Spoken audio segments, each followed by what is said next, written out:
What's going on, everybody? Welcome to episode 18 of my Modern Warfare 3 Chronicles. So this is kind of like the follow-up or part 2 to my previous episode, which was DLC drop number 3, I believe. It actually had the most amount of maps in any Call of Duty drop, 5 total. In the last episode, I reviewed Oasis, which was the more full length of all the maps out of the DLC. 4 out of 5 of the maps were a drop-off for Face-Off, which is a new game type, which is like 1v1, 2v2, and 3v3. So naturally, the maps are much smaller, meaning they're, less to really go over. But Oasis, if you want to see what I said about Oasis, and I also reviewed Lookout, which was another Face-Off map, you can check out the previous episode. But in this episode, we're going to be looking at, the first map at least, is Gateway. Gateway, I think, is probably the biggest map out of all the face-off ones. I think they're all relatively the same size, if not almost exactly the same, but Gateway has the most amount of obstacles or, something in your way, so it feels like the map is kind of big. Like, it's a little bit harder to get to where you just died than any other map in this drop-off. And I think this is my favorite looking map, honestly. Well, obviously, you're like on a beautiful beach. I mean, who doesn't like that, right? And I know that's kind of irrelevant to how the map actually plays, but I always like to just note that better looking maps kind of, they make it more fun. Just like this. This is more fun. I like it when maps kind of have little, not really Easter eggs, but little things like that you can fidget with. It doesn't really affect the map at all, but it's kind of funny. This pool, on the other hand, is actually pretty cool because if you duck in that pool, you will actually slowly, which makes sense, you'll slowly take damage, because you can't breathe because you're, well, that was crazy, because you're under the pool. And I think it's a really nice touch to the map. It's not really practical, like you can't really hide in it and jump out and get people, at least I've never seen anyone pull that off, but it's a little touches, and this map is, well, kind of Lookout sort of had a few little touches like that, but this map also had even more little touches, and the rest of the maps don't really have touches like that, so they're a little bit more forgettable to me. But like I said, Gateway is, I think Lookout is my favorite map, but I really like the way Gateway looks, and I really like the way it plays too. It's probably my favorite map to play on. It's not too intense, but it's still kind of like I said, you can't really like die and run right back to where you were, but you can be tactical about it and kind of get back. And it's also got a lot of different options of ways to go. Like you see, there's a downstairs, and there's stairs up, and there's a little way around through the garage, underneath, in the back. I like maps with more than one way to go. I hate maps that it's like you need to go down A, B, or C, left, right, or middle, and that's how the map plays. It's boring. It gets old. I like to mix it up a little bit, be the guy who's going to be like, okay, I'm going to use a silenced weapon, I'm going to go around the back, and I'm going to take them out from behind. Like, that's just fun. And that's what I was alluding to, jumping in the pool, and you kind of sort of slowly drown. It's awesome, really. And that pretty much sums out Gateway in a nutshell. So, next here, we're looking at Erosion. And Erosion is,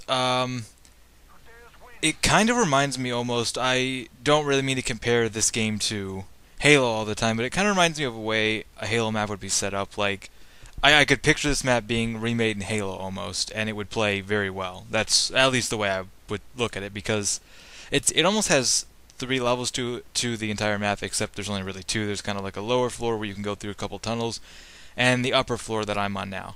But I like it because it's not the kind of map that you can run straight across. Like most maps, you can just kind of like run up a little bit of a hill, go down a hill, around a corner, and you can run straight through the map. This requires either some staircases that force you to turn, at like a 90-degree angle, and then go up, and then turn again to get back on the path you were, or a ladder in some cases.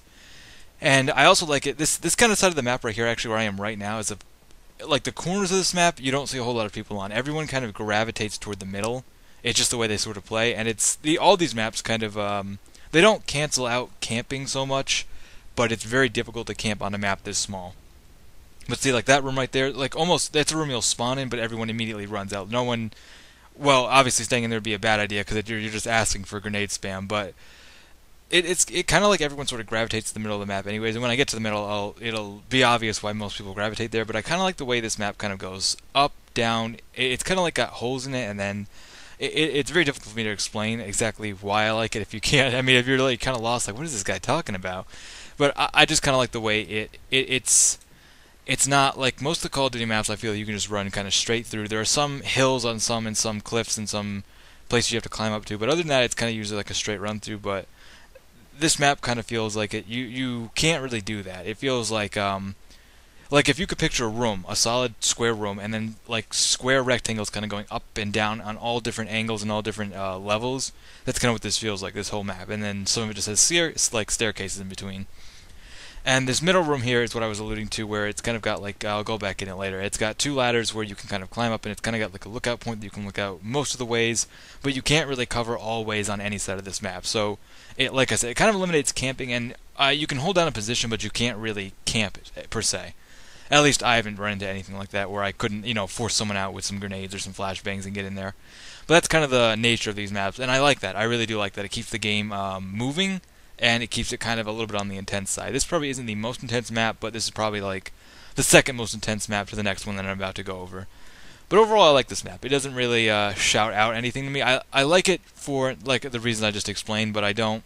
It's not like award-winning with me, so it's not too bad overall.